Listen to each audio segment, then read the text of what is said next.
মাত্র ৩৩ কিলোমিটারের এক সরু জলপথ। এই জলপথ দিয়েই গোটা বিশ্বকে তটস্থ করে রেখেছে ইরান। বলছিলাম হরমুজ প্রণালীর কথা। এই প্রণালী বিশ্বের তেল অর্থনীতির বিরাট একটা অংশের সাপ্লাই রুট। চীন, জাপান, দক্ষিণ কোরিয়া, ভারত, বাংলাদেশ সহ বিশ্বের বিভিন্ন দেশে আরব বিশ্বের এই তেল এই পথ দিয়েই পরিবাহিত হয়। তেহরানের কর্তৃপক্ষ প্রায়ই এই রুট বন্ধ করে দেওয়ার হুমকি দেয়, আর তাতে বিশ্ব তেলের বাজারে দেখা দেয় তেজি ভাব। মাত্র এই 2 সপ্তাহের টানা যুদ্ধ শেষ হলো। ইরানের মাটির গভীরে থাকা পারমাণবিক স্থাপনায় হামলা করে ঘরে ফিরে গেছে মার্কিন বোমারু বিমান। ক্ষুব্ধ ইরানের নিশানা হয়েছে কাতারে থাকা মার্কিন ঘাঁটি। এরপরই শান্তির আহ্বান এসেছে ডোনাল্ড ট্রাম্পের তরফ থেকে। মনে হচ্ছে আমেরিকান প্রেসিডেন্ট চান না যুদ্ধটা দীর্ঘস্থায়ী হোক। আকবারিয়ে আক্রমণ করা ইসরায়েলও যথেষ্ট বিধ্বস্ত। ইরানের বিরাট কমান্ডাররা টার্গেট কিলিংয়ের শিকার হয়েছে সত্য, কিন্তু অজেয় ইসরায়েল রাষ্ট্রকে ঘিরে যে মিথ গড়ে উঠেছিল, তেহরান তার ডালপালা ছেঁটে দিয়েছে। নিঃসন্দেহে তেল আবিব অপরাজেয় নয়, মুসলিম রাষ্ট্র ইরান তা প্রমাণ করে দিল। কিন্তু যুদ্ধ থামলেও মধ্যপ্রাচ্য অচিরেই শান্ত হওয়ার সম্ভাবনা কম। আর মধ্যপ্রাচ্য স্থিতিশীল না হলে বিশ্ব তেল বাণিজ্যের 12টা বাজতে বেশি সময় লাগবে না।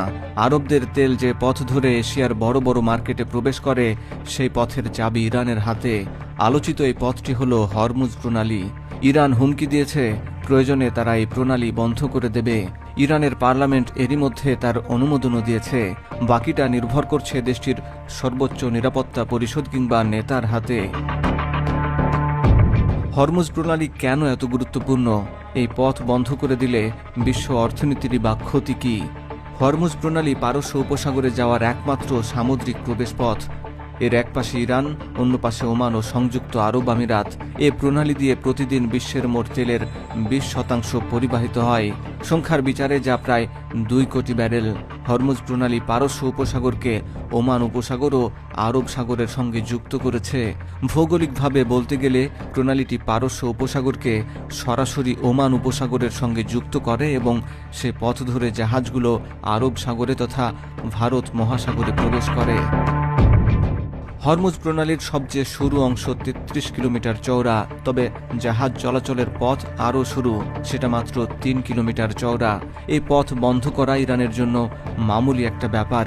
ইরান অতীতেও যুদ্ধের সময় হরমুজ প্রণালীকে ব্যবহার করেছে। বিশেষ করে ইরান ইরাক যুদ্ধের সময়কার ট্যাঙ্কার যুদ্ধ খুবই আলোচিত।